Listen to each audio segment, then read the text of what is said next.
Long ago, before this day's confusion did begin,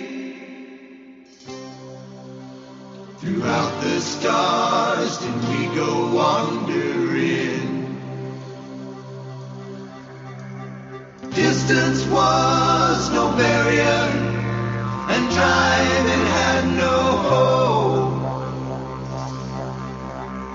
Free to come and free to go.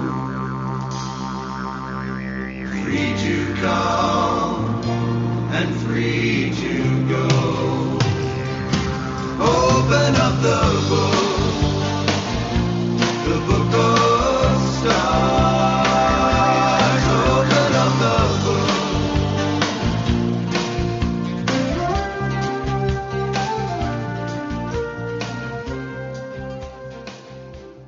Hello, everyone, and welcome to Karmic Evolution's Astrologically Speaking.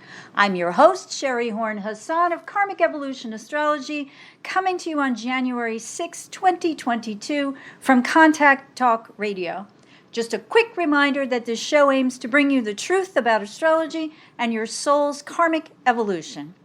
Today, Christina Wooten, known as the Sedona Medium, interviewed me on her Modern Life and Spirit podcast, during which we discussed the major astrological energies of 2022, which I thought would prove perfect for today's show.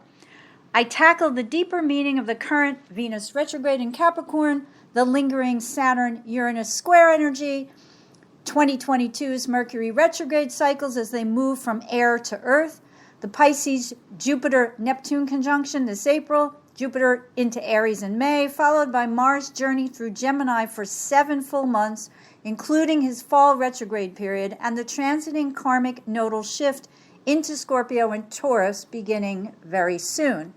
Phew! Well, I'll be back next week to take a deep dive into the first of the 2022 Mercury retrograde cycles from Capricorn to Aquarius starting January 14th, the January 17th Cancer full moon, Uranus direct January 18th, and the Sun's entrance into Aquarius January 19th. Meanwhile, please enjoy Christina's podcast. Hey there, kindred spirits. It's me, Christina Wooten from SedonaMedium.com. Happy New Year to you. I know that your spirit guides are busy right now, reading all the great blessings that they have in store for you and helping you to develop the mindsets and the habits that you need to shift your energy into the new year. I, for one, love astrology because for empaths who are especially sensitive to the astrological influences that are happening, it can be such a great way to understand some of the emotions, impulses, and inspirations that you're feeling. So I invited Sherry Horn Hassan, best-selling author, writer, and intuitive astrologer from Karmic Evolution, to shed some light about some of the astrological events we should be paying attention to in 2022. There is so much, and I mean so much to unpack, and based on some of the themes that she revealed, I think you'll appreciate her perspective. This is definitely one of those episodes to download and save so that you can revisit it again and again. And without further ado, let's get to it.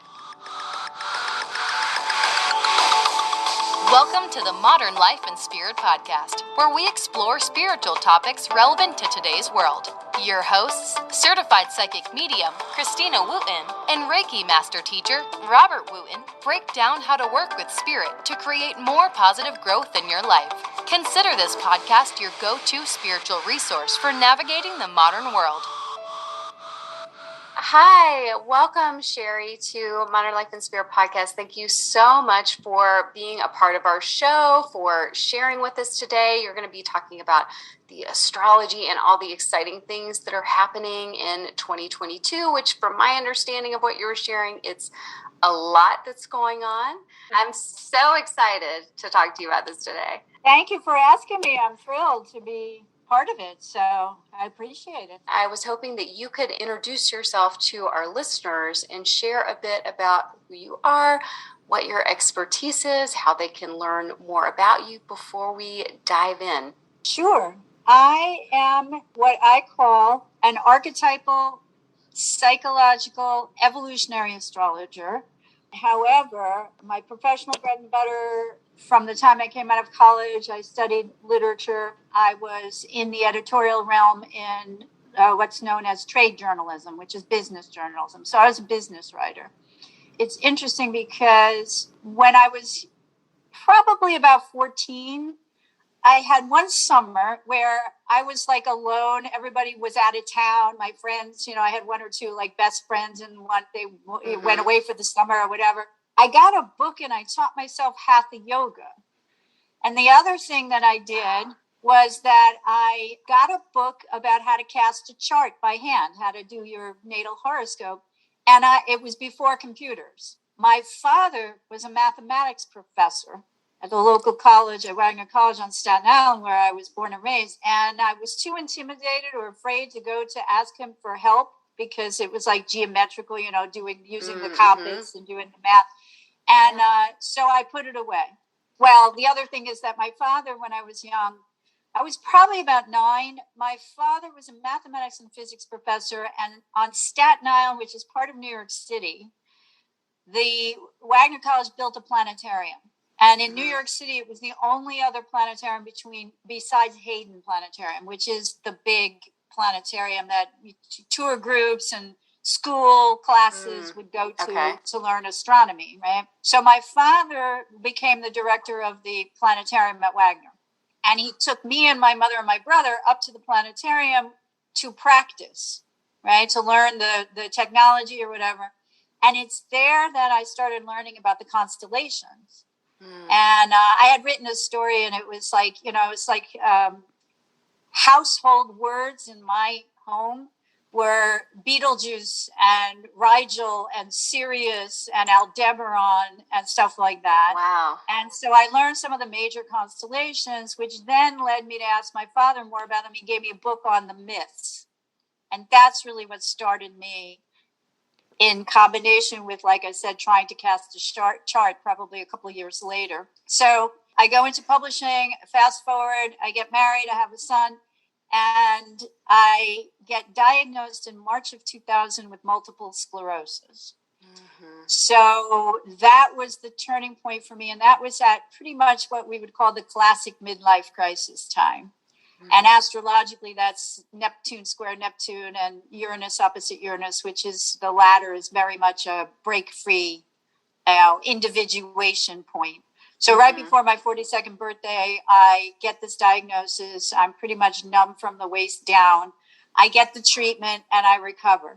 After that, I had gone to an astrologer just before that diagnosis.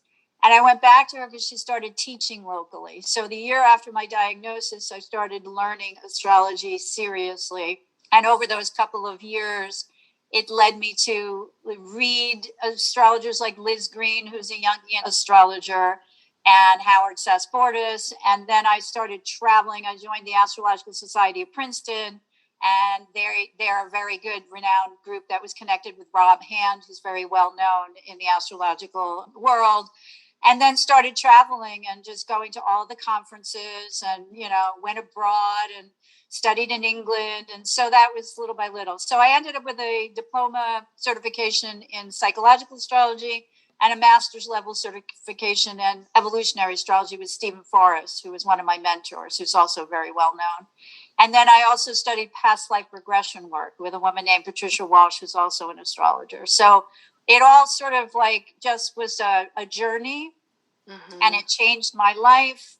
I recognized so many different things about myself, the situation I was in, and how to free myself from certain things, like a marriage that was not a happy one and things like that. And just never look back. Now I combine my chart readings with the hero's journey and the belief that everybody is a hero in their own life and that we all carry within a spark of the divine. So listening to our higher self, finding our authentic voice, which is something they talk about in literature, is very important, is something that I help people do by recognizing where their conscious ego and their unconscious intuitive nature need to be better integrated, because that makes us whole. Yeah. So that's a large part of what I do, you know. Yeah. It's so interesting that you had this experience in the beginning at, a time when people aren't very clear, teenage years, there's a lot going on. There's a lot of other things that are distracting, but that you had a calling at that point, and then some interesting connections with the stars that then, of course, midlife comes this rebirthing opportunity. It just brings us back full circle. I think that's interesting. Well, what's interesting about astrology is it's really the study of cycles, right? And so when I looked back, what I realized was 14 is the half cycle of Saturn. So wherever your natal Saturn is in your chart, at approximately 14, because the Saturn cycle is 29 and a half years. So approximately 14 to 15, somewhere in there, we have a half Saturn return, right? So Saturn is opposing itself in our chart. That was the year also I got admitted to the High School of Music and Art in New York City, which is a prestigious but free public high school for people in the arts. And I was a singer. And so there was a lot going on with the, I think, formation of the ego, which is something that Saturn represents. So it's the entrance into high school where I was finding these spiritual things, and I think that was probably part of sort of the preparation for the creative endeavor that I was engaged in, by learning how to hone my skill, that kind of thing. It was 29 and a half years later. Yeah. So it was the second portion of the same cycle. So that's a really interesting thing, So they were both pretty life-changing for me, but not in ways that you recognize at the moment. Right. Later. Right. Hindsight makes such a difference. And I think we can look at a lot in a chart or look at a lot in the year that's coming forward and get some real clues about what's happening. And, of course, we always have choice in how we're going to participate and, experience those energies.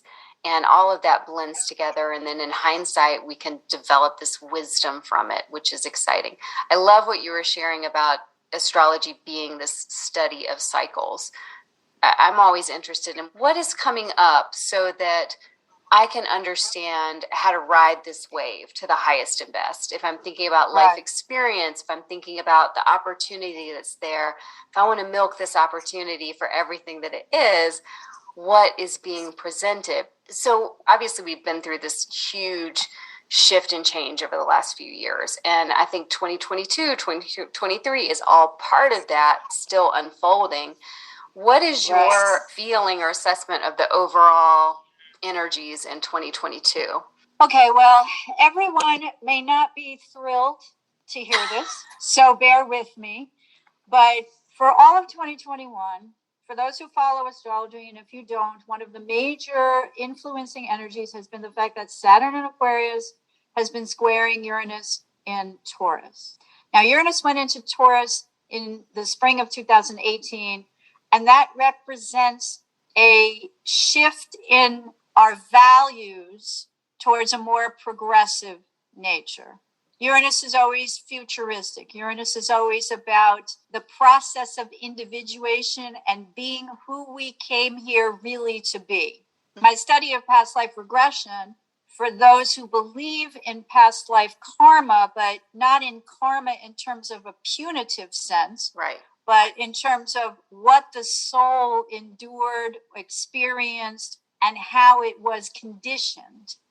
Okay, so when we reincarnate, we inhabit a new physical body, but we take with it the memory of the last body. And that's on a cellular physical level as well as a mental, spiritual, and emotional level. So what Uranus in Taurus has been about, and that's a 7-year transit, so it's from 2018 to 2025, is where have our values changed? Wow. And how can we adapt? Because all of the astrological planetary movements are about evolution, right? So the evolution of the soul, the evolution of the psyche, whatever, and evolution in obvious ways, like in in science and education and, politics or whatever anybody is interested in that would catch their attention most. Saturn is always about the past. Saturn is always about tradition.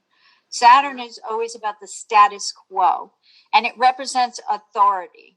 On another level, on a personal level, if you're doing a personal chart, Saturn can show us where the ego is conditioned, and Uranus is saying, yeah, but you have to change. Well, Uranus says change is the only constant. It's the only thing that we can rely on. So Saturn wants to hang back and resist change, while Uranus wants to make progressive change, and it wants it not now, it wants it yesterday. Right. So because the two are square in astrology as an aspect, is inner tension based on outer tension, right? So what needs to happen is they need to be integrated, just like every energy needs to be integrated. And integration makes us whole. So this year in 2021, we've seen the effects, and you mentioned looking back. We have to look back in order to see the patterns so that we can then look forward and decide whether we want to continue with those patterns or change those patterns. And that brings in the issue of choice, just as you said, which to me, understanding that we all have a choice is one of the first keys to greater consciousness. So as we move forward this year, Saturn square Uranus is still in play. So the beginning of the year now in January, and particularly so towards the end of the year. There are other things that are happening. That's the backdrop. That's what I call the base note. So where is society wanting to hold back versus those in society who want to be progressive and make progressive change? So the question becomes, where is that happening internally for all of us? As above, so below, as within, so without, as the universe, so the soul. We create our own reality. So as a collective, we've created the political turmoil, we've created the polarization in the world. Now, I don't want to go down a negative rabbit hole and get specific, but anyone who pays attention to current events at all can't fail to notice how much discord, chaos, and polarization has been going on in the world. So the key here, especially because we come into this year with Venus retrograde, which is about values. So it's again about discovering what is the soul's true values, what are the soul's true values, versus what's reflected by society, versus what we were told, taught, or forced to believe, which is a Saturnian thing. And many of us who grew up under with indoctrinated religion can speak to that. Some people stay in that realm. Other people have transcended it. Those who are more of a spiritual nature and who trust their valid messages from their intuition and the psychic realm, that we don't have to stay stuck in these finite beliefs, that we need to move forward. So discerning how polarized we are internally right now, because the external world is reflecting back to us, like I said, that the collective is polarized. So how can we stay centered? How can we stay focused on what are our true beliefs and what are our true values? Because Venus in Capricorn is very much about our relationships. That's what Venus represents. And Venus always wants harmony, serenity, calm. And Capricorn is about commitment. But you must make a commitment to yourself before you can be successful with commitments with anyone else or others out in the world. And that relates also to our work. So there's a lot of review right now out in the world about work, which obviously was brought on by the last almost 2 years or a year and a half of the pandemic, right? How many people are quitting in droves? So this is a period at the beginning of the year for us to recognize what we value most about work. So this is a good time to get in touch with that. What do we most enjoy in our current work? If it's nothing, right, then we'll want to make a change. If it's this but not that, then we'll want to delegate that, right? So no matter what industry you're in, no matter what kind of work you do, it's just about really getting clear about your values, about what gives you pleasure, because that's Venus, That's Venus's Taurus. Venus is the Libra side of Taurus, is the communication and the relationships and the harmony and the balance. So how do you bring all of that to yourself internally? So when I think of Saturn, I think about the rings. It's, restriction and, feeling stuck or maybe held in a certain place and maybe resisting that internally.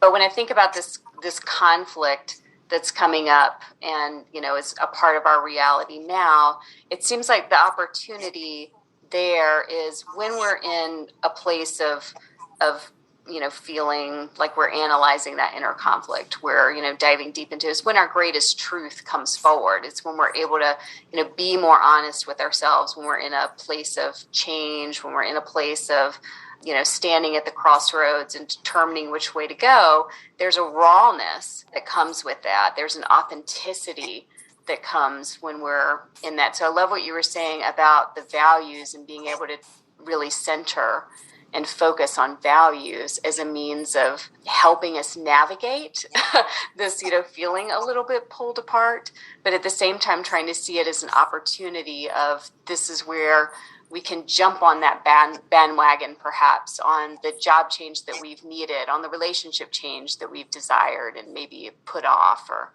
felt restricted by.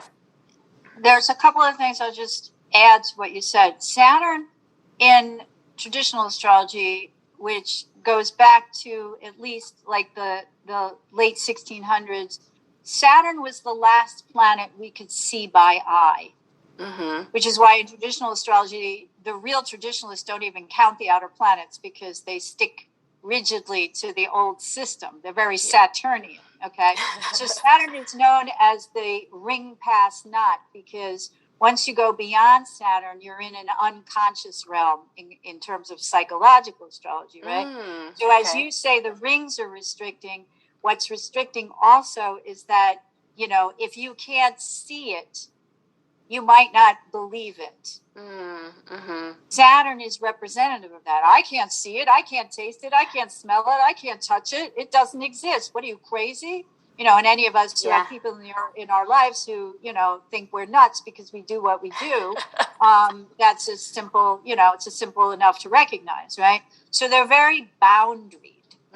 But along with that comes the fact that boundariness is usually presented to us through authority figures. So authority, our parents are the first authority, our teachers, our clerics, and then you go on to society, our judges, and things like that. The ultimate authority, of course, is God or goddess or universal source or creator or whatever anybody believes. So Saturn doesn't like to expand beyond its boundary. Right. When we come to values, though, and here's the positive part of Saturn and Capricorn, because Saturn rules Capricorn, we are here to learn that each individual is his or her own best authority. So when we go deep and we check in with what the soul truly values, we then become our own best authority figure. And then there's no more, well, what do you think? Or what does he think? Or are they going to judge me? Or what should I do now? I just don't know.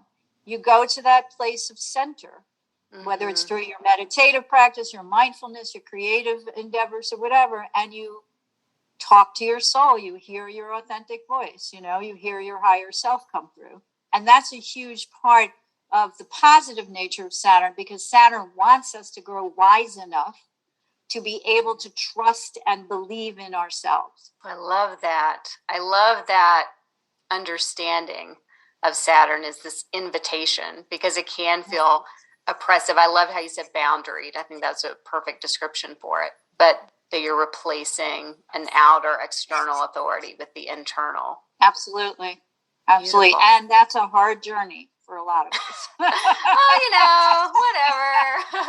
I know. I always say to my clients, well, it's easy to say. It's not so easy all the time to do, but that's what we're working on. Yeah, but once you've heard it, now you know. It's like the toothpaste can't get back into the tube. Right, so it's like this little seed nugget is percolating somewhere. So while Venus is in Cap, and that's just for the beginning of this year, we're looking at how do we become our own best authority in terms of trusting our values, in determining what is most valuable to us, and then, becoming the authority over that.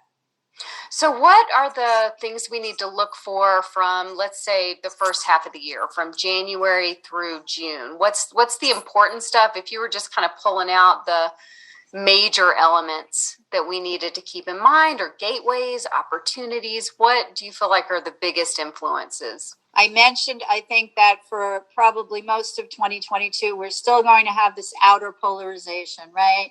So I want to say that I think it's important that we understand that the planetary movements in the sky, no matter what they are, often trigger energies into manifestation. And that the effect of this triggered energy often sets into motion new pathways for us to follow, right? So it's never as much about what happens, like what happens to us. It's how we respond, or maybe don't respond, to what happens to us that matters most, right? So in that way, it's what you said before. We always have a choice. Now, some people don't recognize that. But I've developed a philosophy as an archetypal, psychological, and evolutionary astrologer over the years, since I began my studies, as I said, somewhere around 2001. And I discussed we all have our hero's journey. So this is the year that our hero's journey is going to be able to, as it does every year, but again, the theme so much is about polarization, right? We want to take note of how we respond to these energies and what are our habitual behavioral patterns. I have a philosophy, and it goes as follows. The universe is benign. It has no vested interest in making any of us suffer. Rather, it provides opportunities every moment of every day for us to grow in consciousness. Whether we choose to recognize these opportunities is completely up to us, right? But what we know is that when we ignore them, the universe just keeps knocking louder and louder, right? Right. And the other thing is, if we break up the year into two halves, I mentioned already that until January 29th, we have Venus in retrograde. And between January 14th and February 3rd, we're going to have Mercury retrograde in Capricorn. We're going to have Uranus stationing direct in Taurus on January 18th, and then the full moon in Cancer on January 27th. But the thing is that with two planets retrograde for the short term, again, and both of them in Capricorn, the themes are still the same. There's still these Saturnian, because Saturn rules Capricorn, these Saturnian groundedness. How can I be my own best authority? In April, we have the Jupiter-Neptune conjunction in Pisces. So Jupiter's in Pisces now. Jupiter's very comfortable in Pisces. And Jupiter is expansion of consciousness. If I bottom line, what is Jupiter about? It's expansion of consciousness. So yes, it's expansion of this and that and the other thing. It's known as the great benefic traditionally. It brings blessings and good fortune, but it can also bring too much of a bad thing. Jupiter meets up with Neptune in Pisces on April 12th. And as this energy builds, probably within the few weeks before, we have the opportunity to raise our vibrational level to its highest, right? This is a hugely altruistic combination. I can feel the energy of the collective. I am an empath. I can rise above the mundane chaos and discord of the outside world, which is still being caused, as I noted, by the Saturn-Uranus square for the duration of the year. But I can take the higher spiritual role. I can be the spiritual healer. But again, not to be repetitive, but by listening to my higher self and my authentic voice. So that will be a period from March until about early May, as it approaches and separates, where it's so important to take that higher road, because that energy can produce clarity as long as we allow ourselves to know that we're our own best authority and we're very clear on what our values are, which isn't to say that values don't change, because that's part of the longer term energy, right? Social mores change, social laws change, all that stuff. But when we're clear, that's a foundation from which we can start. Now, there's a caution here as well, because during this time period, same time period from about March to early May, this Jupiter, Neptune, and Pisces conjunction can produce the opposite of clarity. Okay. So instead of getting clear psychic, energetic, spiritual guidance and raising our vibration, right? So which we then want to add to collective energies for the betterment of all of mankind. I call it womankind, right? We can instead become confused. Neptune in psychological astrology is the planet of illusion, confusion, and delusion. It's the fog that we often have to feel our way out of. It's like the dark of the moon, right? Balsamic phases. And again, Jupiter's expansion. And when it's in its most benefic role, it's expansion of consciousness. However, when these two meet in intuitive and empathic Pisces, they can go too far and create delusional thinking. Now, again, you know, I've heard it predicted by other astrologers that we may be in for a time period around this time where the real crazies come out. Okay. And again, depending on how much one allows in the news, you know, what's going on locally, regionally, nationally, internationally. This is a period to be very careful of not being attracted to gurus or people who claim to know it all, or swindlers who want to sell us the Brooklyn Bridge, you know, greatest things in sliced bread, or others who claim to be enlightened. It doesn't mean you'll be wrong. It doesn't mean you'll be wrong to follow someone like that and that you're not going to get anything out of it. But the caution again here is to make sure that you check to see that all that glitters really does turn out to be gold, and not just an illusion. So Neptune and Pisces are energies, and when Jupiter's in Pisces, that are prone easily to deceit. And when one is prone to deceit, one is also prone to self-deceit.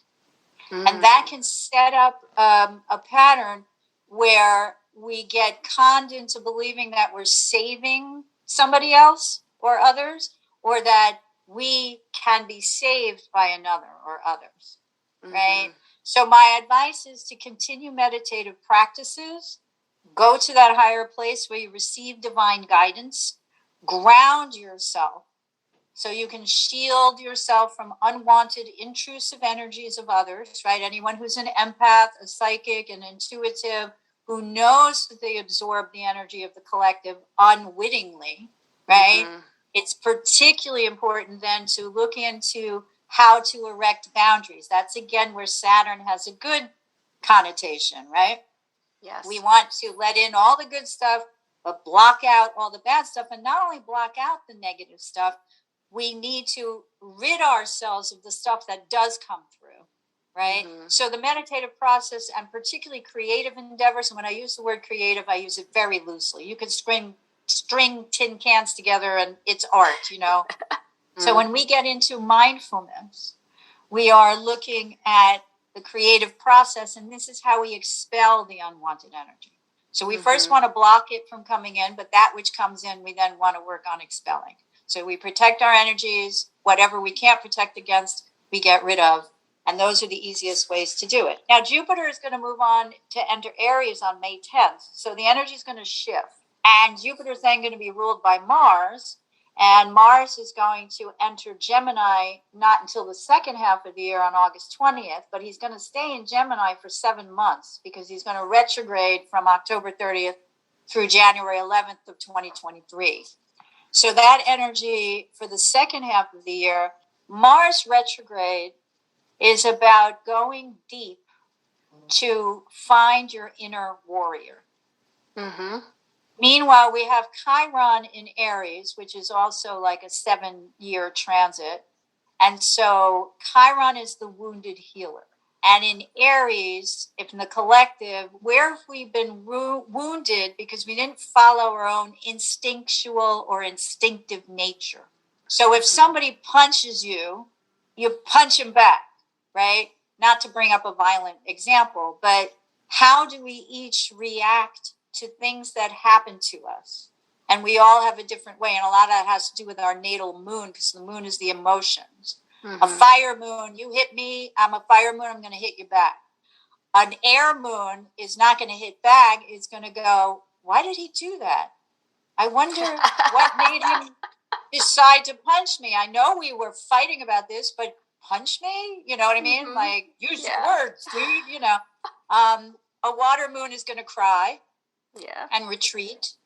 And an earth moon is also going to kind of somatize it and ground themselves, maybe brace themselves for another punch, you know. Mm-hmm.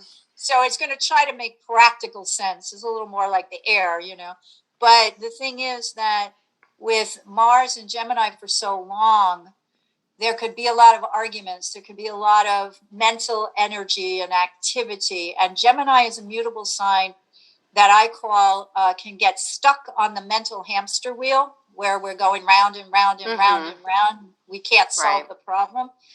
Or I liken it to the dog chasing its tail, because mutable energy is always in flux. Mm-hmm. So Mars wants to move and be instinctive. Chiron is ruled by Mars right now for the whole year. So Chiron is investigating where we've gotten wounded by not acting like, I guess, acting naturally would be the way to say it, right? If you weren't told it's wrong to punch somebody back, you know. And I'm not saying that's not true, but I'm saying, you know, Mars is about protection.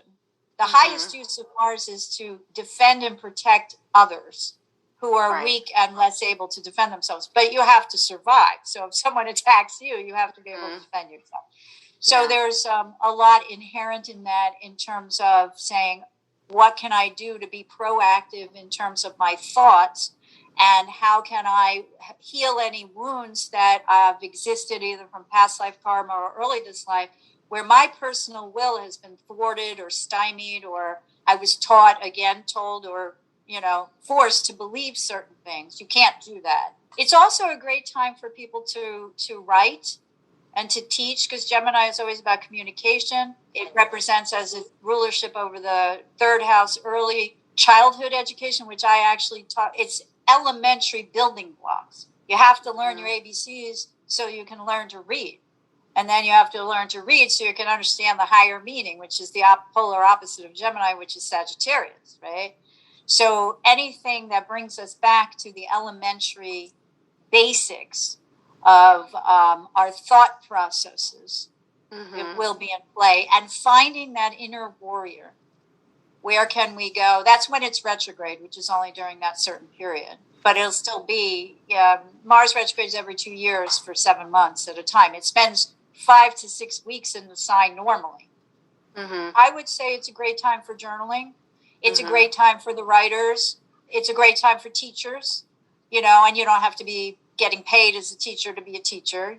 And Gemini is ruled by Mercury, and Mercury, because I know you had asked also about Mercury's retrogrades.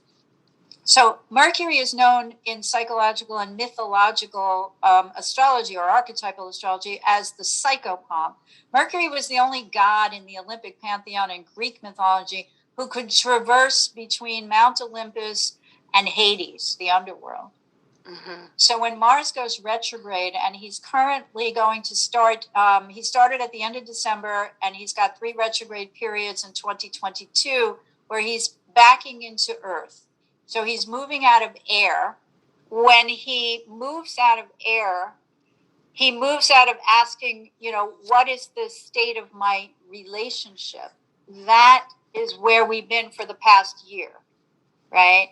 The communication between people. In Mars retrograde, it's important not to start any or initiate any legal actions in that period. Mars represents the first house, right? In natural astrology. So identity. So it's how you appear out in the world. It has a lot to do with the way you literally look. It's called the ascendant, which is the gateway into the first house, which is Mars ruled naturally in tropical Western astrology, is the mask. So it's how we present to others, and it may or may not represent what's underneath. During the retrograde period, just like with Gemini, with Mercury retrograde, like not a good time to start a business, not a good time, because those are Gemini themed things, not a good time to publish your book, right? Mars, the same thing, not a good time to initiate. But one of the things I want to say about retrogrades of all kinds is that they're always an opportunity to go inward. Okay, and when we go inward, we're doing what I talked about a couple of times before, which is connecting the external ego-oriented portion of our psyches, empirical. If I see it, then I believe it. If I can't see it, that doesn't exist, to what the soul knows, the soul's wisdom. Soul's been around a lot longer than the current incarnation's ego. Although some of that is taken from past incarnations where the ego has been supreme, right? Mm-hmm. So we're always looking to integrate the two. And with, like I said, the Mercury is to bring up from the soul the embedded wisdom of the ages, the karma of that soul from past life and early life too, lessons into the conscious ego portion of the psyche. Mm-hmm. Okay? So it becomes knowledge. And to take the knowledge that was empirically learned, ABC, 1 + 1 is 2, and embed it as greater wisdom into the psyches, the soul's psyche, the soul portion of the psyche. So Mercury's very busy going back and forth, and 3 to 4 times a year when he's doing that during the retrograde period, we forget where we put our keys. We can't find our cell phone. We don't get messages returned, and we get frustrated, right? So that's important to know about Mercury retrograde. Mars retrograde is more, again, about finding that inner warrior, because do you need to get angry? Is there another way that you can, quote unquote, fight back, but one that will benefit you and not bring you harm? You know, what are you fighting for? What's your soul's mission in terms of where you've been wounded? In the Mars archetype. And it's just coincidental that for these couple of years, Chiron is in Aries, which is, again, the wounded healer, around where our personal will has been repressed, stymied, whether proactively or internally, you know what I mean? Whether from the external world, because as inside, so outside, right? Mm-hmm. We want to work on drawing less anger to us, because the more we express our own anger in healthy ways, the less we'll attract people who are angry. Mm-hmm. So if anyone does have that particular issue as a constant in their life, they have more than likely repressed Aries Mars energy, right? So it's a good time. And again, because it's in Gemini, journaling, writing, talking, communicating with your dearest friends, the ones you trust the most, Gemini can be a little fickle sometimes, so you have to be careful of that. That's the downside. Gemini likes gossip, so it could be a time in the outer world when there's a lot more gossip going on too, The thing about Jupiter and Neptune also is the early part of the year is the continuation of mis and disinformation and blatant lies. So when Mars later in the year goes into Gemini and then retrogrades, we want to have the soul discern what's the truth. And Mercury rules Gemini, and we know that Mercury's going retrograde, in 3 different periods this year. Those are all, if we're looking at the whole year, opportunities to transmit that knowledge as wisdom, and wisdom into the cognitive portion of the ego psyche, right? So that we can get a greater handle on how we express ourselves. Mercury's Gemini is also duality. He's sleight of hand. He's the trickster. So Mars and Gemini can figure out new ways to communicate with people, to achieve its goal and that kind of thing. That's a lot. There's clearly a lot that's going on, that's happening. But I mean, to me, it sounds exciting because we're going deeper. We are, integrating, we're converting into wisdom. There's places where things are going to be mirrored, and we have an opportunity to reevaluate, re-express in a new way, which, is exciting. It's a new path. What do we need to know about the second half of the year? Well, that Mars retrograde is the second half. Mars rules both Aries and it rules Scorpio, because before we discovered the planet Pluto in 1930, we gave rulership of we gave rulership of Scorpio to Mars, okay? So you want to look at your transits, and you want to look at whether you have planets or angles in Aries or Scorpio, or prominent aspects between planets in those signs, right? Mm-hmm. And we want to pay attention to that. We have eclipses this year. All right. And they're in Taurus, Scorpio. So we've moved this year, or in the process of moving, from a south node in Sagittarius and a north node in Gemini. And the nodes of the moon are not planets. They represent in evolutionary astrology karma. Mm-hmm. And the south node, the nodes transit always backwards, and they represent, when they're in the sky, they represent collective karma. So we've finished out an 18-month period. We're just at the end of that, where the south node is in Sagittarius. And I'm going to say this, but this is how we look at it in the evolution. We look at the positives of a south node in Sagittarius, which we want to bring forward, and we want to jettison the negatives. The positives is expansive thinking, understanding the greater meaning, the whole picture, etc. But the negative of a Sagittarius south node, which is ruled by Jupiter, is that we come in thinking we know everything. Okay? So if we think we know everything, what happens? We get righteous. We exhibit what the Greeks called hubris, which is excessive arrogance, right? And it's also an archetype. Sagittarius is Jupiter is an archetype of higher law, higher education, and religion. So if we look at religious fundamentalism from that point of view, again, say no more, okay? And the mission has been to open up to Gemini, which is information, new information.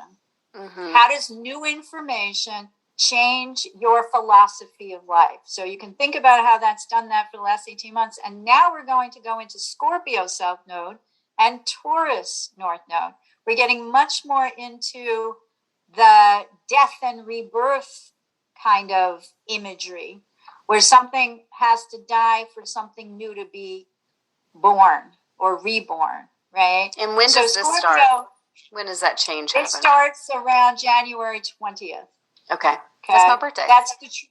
That's the true nodes, all right? The mean nodes started in December, but it doesn't really matter. I'm not going to go down that rabbit hole, but they're the true nodes. So it's towards the end of January, and it'll be in play for 18 and a half months. It's an 18 and a half month cycle. So Scorpio is ruled by Pluto. Pluto is the ruler of the underworld, and that's where the shadow exists. So we're looking at the collective's shadow side because we're looking at it in terms of the collective. However, we can still look at our part in that. Mm-hmm. So what is the shadow side that needs to rise into the light, into consciousness, so that we can incorporate it into the Taurus North Node, which provides wholeness, peace, calm, serenity. The actual keyword that fits Taurus best is serenity. And the keyword that fits, there's two keywords I would use for Pluto Scorpio energy, which is evolution and transformation. Mm-hmm. If change is the only constant, then we are constantly evolving. And in order to evolve, we must adapt to changing circumstances. If we refuse to adapt, we become extinct. This has been proven scientifically with all the species in the world that we know used to exist but no longer do, whether they were millions of years ago or from last year, right? So the evolutionary process, in order to achieve transformation on a metaphorical or allegorical level, must involve adaptation. And while we're watching the Saturn-Uranus square play out all year, and we're strengthening our values and our boundaries in a psychic level, but also expanding beyond those boundaries and a psychic level, right? There's a dichotomy there. We are looking to find the shadow, look it in the eye, adapt to the changes. Shadow side is everything that's taboo during a period of society's decisions about what's taboo. It used to be sex, drugs, and rock and roll, right? Now it's, now we can't talk about politics, right?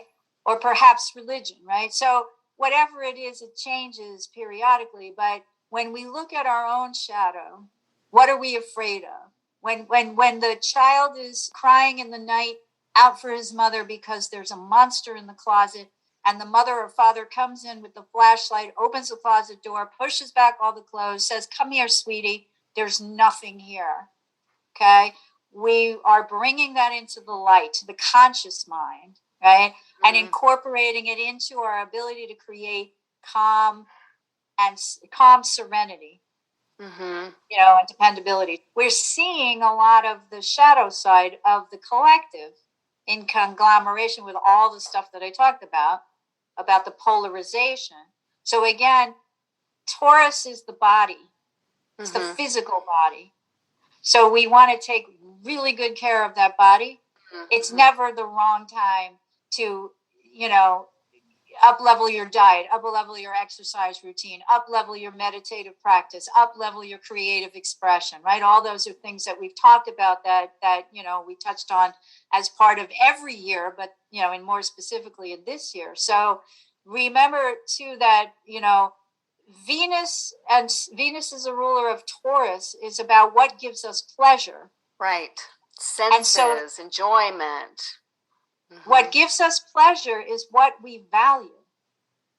Okay, but there's also something here on the psychological level of that what we thought gave us pleasure actually isn't good for us because it might feel familiar.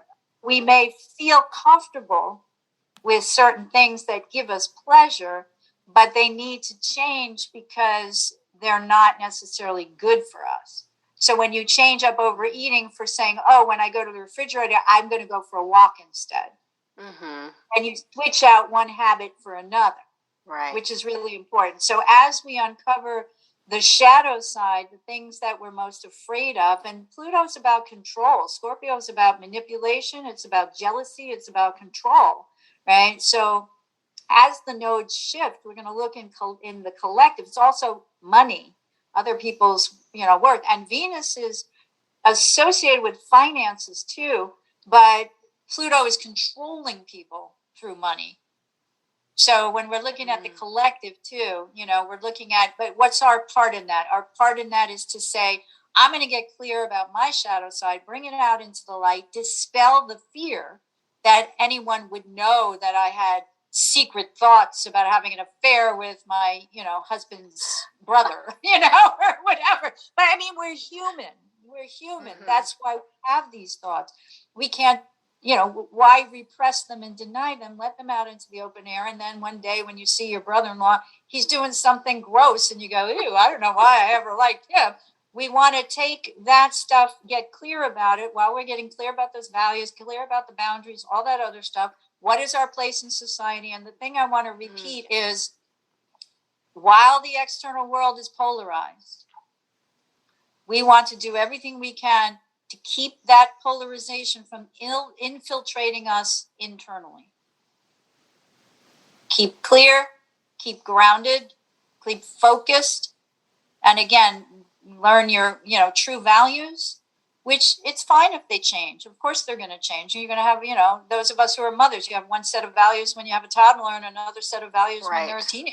It's not going to, change content. So continuing to practice, really strengthening the connection between ourselves and the divine realm is most important. And then learning your value system so you know which messages to trust. And during that Jupiter-Neptune period, not getting thrown off course by being easily deceived and allowing ways to communicate with your higher self and hear your authentic voice. Yeah. I mean, it definitely sounds like that's the big takeaway, the big theme of everything is that this is an internal journey with a lot of kind of pressure bringing us inward, but it is about developing spiritually. It's about, creating that clarity within ourselves and kind of getting rid of the extra fog, getting rid of the old values as new ones become more aware and grounding into those new healthy habits, the new vibration. Hindsight's 2020. As we come into 2022 versus where we're going to be in December of 2022, I think there's a lot of internal evolution taking place and happening. Well, I want to just thank you so much. And Sherry, Horn, Hassan, please tell everybody how they can get back in touch with you, your website, just how they can learn more about your offerings, if you've got just a minute or so for that before we close. You can contact me through my website, which is karmicevolution.com. That's KARMIC, and then the word evolution.com. I would like to make a very quick offer if I could. I do natal chart readings, help you discover your soul's true purpose and mission in this lifetime, learn about past life karma and how to heal it. And I'm going to offer a 1-hour Karmic Evolution natal insight reading for only $99.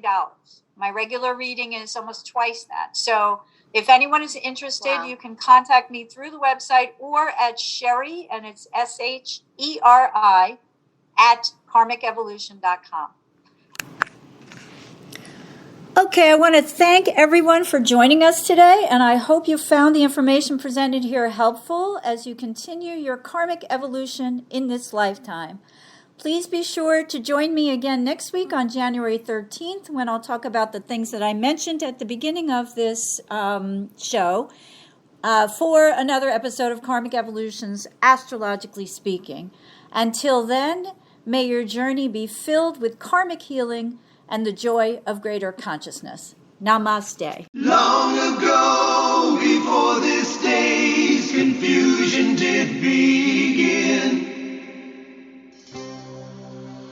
throughout the stars did we go wandering. Distance was no barrier, and time it had no hope. Free to come